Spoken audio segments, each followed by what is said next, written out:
ఒకటవ రాజుల గ్రంథంలో నుండి 16వ అధ్యాయము చదువుకుంటున్నాం. యెహోవా వాక్కు హనానీ కుమారుడైన యెహూకు ప్రత్యక్షమై బయోషాను గూర్చి ఇలాగూ సెలవిచ్చెను. నేను నిన్ను మంటిలో నుండి తీసి హెచ్చింపజేసి ఇజ్రాయేలు వారును నా జనుల మీద నిన్ను అధికారిగా చేసితిని. ఆయనను యెరోబాము ప్రవర్తించిన ప్రకారముగా నీవు ప్రవర్తించుచు ఇజ్రాయేలు వారగు నా జనులు పాపము చేయుటకు కారకుడవై వారి పాపముల చేత నాకు కోపము పుట్టించియున్నావు. కాబట్టి బయోషా సంతతి వారిని అతని కుటుంబీకులను నేను సమూల ధ్వంసము చేసి నేబాతు కుమారుడైన యెరోబాము సంతతి వారికి నేను చేసినట్లు నీ సంతతి వారికి చేయబోచున్నాను.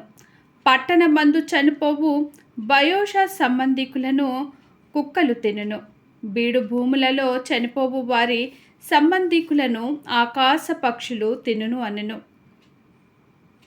బయోషా చేసిన ఇతరి కార్యములను గూర్చియు అతడు చేసిన వాటన్నిటిని గూర్చియు అతని బలమును గూర్చియు ఇజ్రాయేలు రాజుల వృత్తాంత గ్రంథముల యందు వ్రాయబడి ఉన్నది.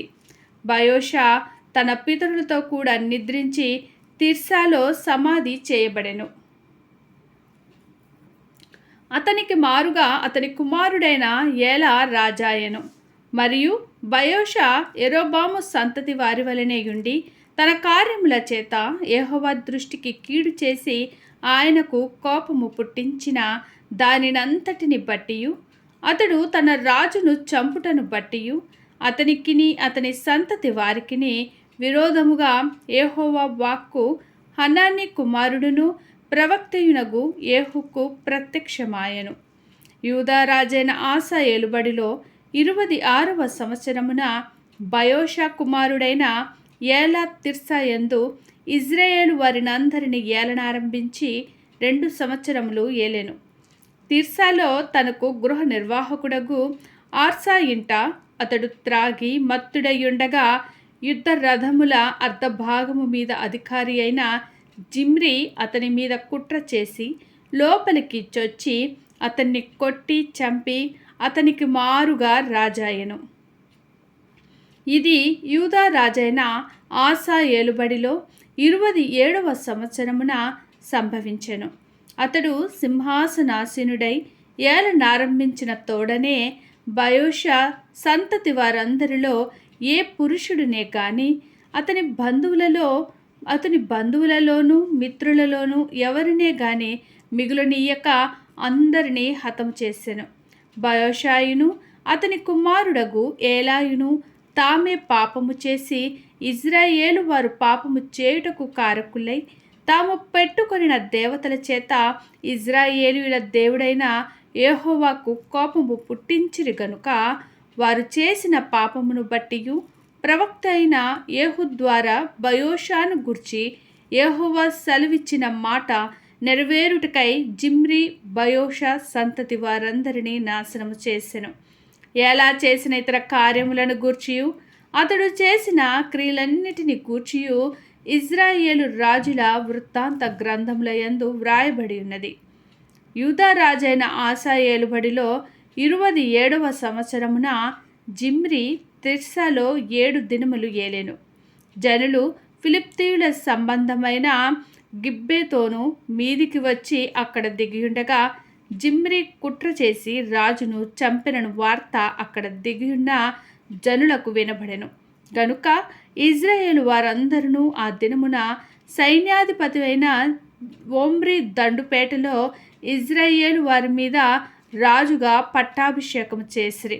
వెంటనే ఒమ్రీ గిబ్బెతోనును విడిచి అతడు ఇజ్రాయేలు వారందరూ తీర్సాకు వచ్చి దాన్ని ముట్టడి వేసిరి.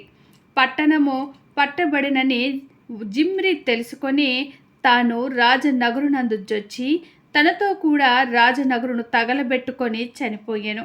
యెరోబాము చేసినట్లు ఇతడును యెహోవా దృష్టికి చెడుతనము చేయువాడై ఉండి తానే పాపము చేయుచు ఇజ్రాయేలు వారు పాపము చేయుటకు కారకుడైనందున ఇలాగున జరిగెను. జిమ్రీ చేసిన ఇతర కార్యములను గూర్చియు అతడు చేసిన రాజద్రోహమును గూర్చియు ఇజ్రాయేలు రాజుల వృత్తాంతముల గ్రంథమందు వ్రాయబడి ఉన్నది. అప్పుడు ఇజ్రాయేలు వారు 2 జట్లుగా విడిపోయి జనులలో సగం మంది గీనతు కుమారుడైన తిబ్నీని రాజుగా చేయవలెనని అతని పక్షమునను, సగము మంది ఓమ్రీ పక్షమునను చేరిరి. ఓమ్రీ పక్షపు వారు గీనతు కుమారుడైన తిబ్నీ పక్షపు వారిని జయింపగా తిబ్నీ చంపబడెను. ఓమ్రీ రాజాయెను. యూదా రాజైన ఆసా ఏలుబడిలో 31వ సంవత్సరమున ఓమ్రీ ఇజ్రాయేలు వారికి రాజై 12 సంవత్సరములు ఏలెను. ఆ 12లో 6 సంవత్సరములు అతడు తిర్సాలో ఏలెను. అతడు షేమెరు నొద్ద షోమ్రోను కొండకు 4 మణుగుల వెండిని కొనుక్కొని ఆ కొండ మీద పట్టణం ఒకటి కట్టించి ఆ కొండ యజమానుడైన షేమెరు అనునతని పేరును బట్టి తాను కట్టించిన పట్టణమునకు షోమ్రోను అను పేరు పెట్టెను. ఓమ్రీ యెహోవా దృష్టికి చెడుతనము జరిగించి తన పూర్వీకులందరికంటే మరి దుర్మార్గముగా ప్రవర్తించెను. అతడు నేబాతు కుమారుడైన యెరోబాము దేని చేత ఇజ్రాయేలు వారు పాపము చేయుటకు కారకుడై దేవతలను పెట్టుకొని ఇజ్రాయేలు దేవుడైన యెహోవాకు కోపము పుట్టించెనో దానిని అనుసరించి ప్రవర్తించెను. ఓమ్రీ చేసిన ఇతర కార్యములను గూర్చియు అతడు అగుపరిచిన బలమును గూర్చియు ఇజ్రాయేలు రాజుల వృత్తాంతముల గ్రంథమందు వ్రాయబడి ఉన్నది. ఓమ్రీ తన పితరులతో కూడా నిద్రించి షోమ్రోనులో సమాధి అందు పాతిపెట్టబడెను. అతని కుమారుడైన ఆహాబు అతనికి మారుగా రాజాయెను. యూదా రాజైన ఆసా ఏలుబడిలో 38వ సంవత్సరమున ఓమ్రీ కుమారుడైన ఆహాబు ఇజ్రాయేలు వారికి రాజై షోమ్రోనులో ఇజ్రాయేలు వారిని 20 సంవత్సరములు ఏలెను. ఓమ్రీ కుమారుడైన ఆహాబు తన పూర్వీకులందరి మించినంతగా యెహోవా దృష్టికి చెడుతనము చేసెను. నేబాతు కుమారుడైన యెరోబాము జరిగించిన పాప క్రియలను అనుసరించి నడుచుకొనుట స్వల్ప సంగతి అనుకొని అతడు సీదోనీయులకు రాజైన ఎబ్బత్తయి కుమార్తె అయిన యెజెబెలును వివాహము చేసుకొని బయలు దేవతని పూజించుచు వానికి మ్రొక్కుచుండెను. షోమ్రోనులో తాను బయలునకు కట్టించిన మందిరమందు బయలునకు ఒక బలిపీఠమును కట్టించెను. మరియు ఆహాబు దేవతా స్తంభం ఒకటి నిలిపెను. ఈ ప్రకారము ఆహాబు తన పూర్వీకులైన ఇజ్రాయేలు రాజులందరికంటే ఎక్కువగా పాపము చేసి ఇజ్రాయేలీల దేవుడైన యెహోవాకు కోపము పుట్టించెను. అతని దినములలో బేతేలీయుడైన హియేలు యెరికో పట్టణమును కట్టించెను. అతడు దాని పునాది వేయగా అభిరాము అను అతని జ్యేష్ఠ పుత్రుడు చనిపోయెను. దాని గౌనుల నెత్తగా సెగూబు అను అతని కనిష్ట పుత్రుడు చనిపోయాను. ఇది నూను కుమారుడైన యెహోషువ ద్వారా యెహోవా సెలవిచ్చిన మాట చొప్పున సంభవించెను. దేవుడు ఈ చిన్ని వాక్యమును దీవించునుగాక. ఆమేన్. 1 రాజుల వృత్తాంత గ్రంథంలో నుండి 17వ అధ్యాయము చదువుకుంటున్నాం. అంతటా గీలాదు కాపరస్తుల సంబంధియును తిబ్బేయుడునైన ఏలియా ఆహాబు నొద్దకు వచ్చి, ఎవని సన్నిధిని నేను నిలవబడి ఉన్నానో ఇజ్రాయేలు దేవుడైన ఆ యెహోవా జీవముతోడు నా మాట ప్రకారము గాక ఈ సంవత్సరములలో మంచైనను వర్షమైనను పడదని ప్రకటించెను. పిమ్మట యెహోవా వాక్కు అతనికి ప్రత్యక్షమై, నీవు ఇచ్చట నుండి తూర్పు వైపునకు పోయి యోర్దానునకు ఎదురుగానున్న కెరీతు వాగు దగ్గర దాగియుండుము. ఆ వాగు నీరు నీవు త్రాగుదువు. అచ్చటికి నీకు ఆహారము తెచ్చుటకు నేను కాకోలమునకు ఆజ్ఞాపించి తినని అతనికి తెలియజేయగా, అతడు పోయి యెహోవా సెలవు చొప్పున యోర్దానునకు ఎదురుగానున్న కెరీతి వాగు దగ్గర నివాసము చేసెను.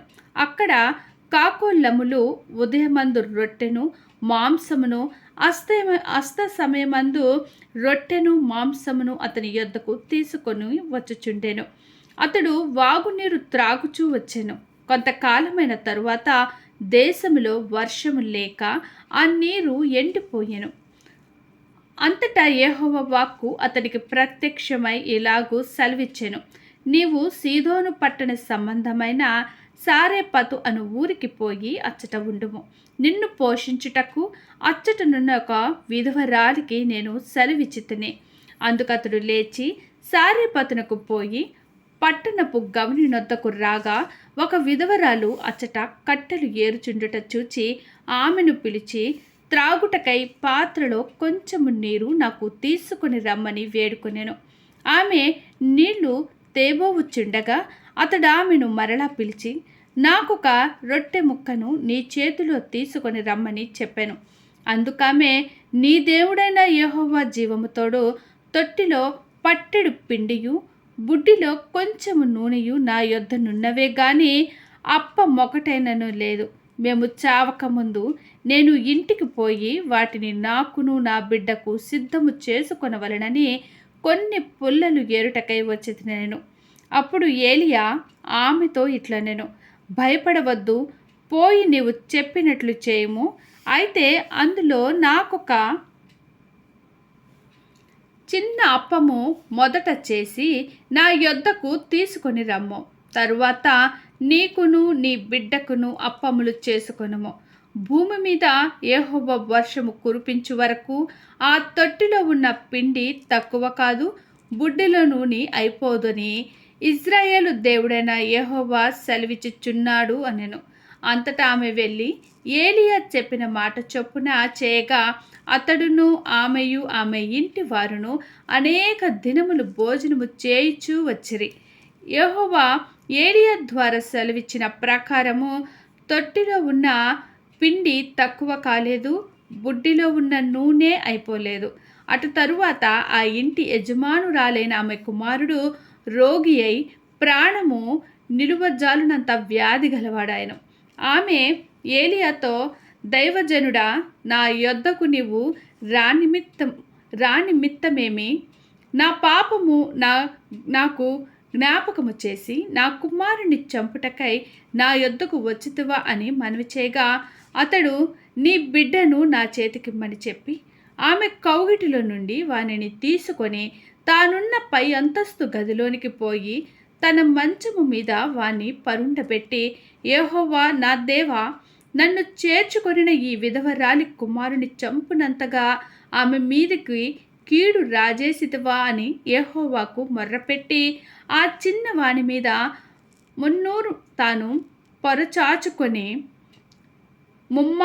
తాను పారచాచుకొని, యెహోవా నా దేవా, నా మొర్ర ఆలకించి ఈ చిన్నవానికి ప్రాణము మరలా రానిమ్మని యెహోవాకు ప్రార్థింపగా యెహోవా ఏలియా చేసిన ప్రార్థన ఆలకించి ఆ చిన్నవానికి ప్రాణము మరలా రానిచ్చినప్పుడు వాడు బ్రతికెను.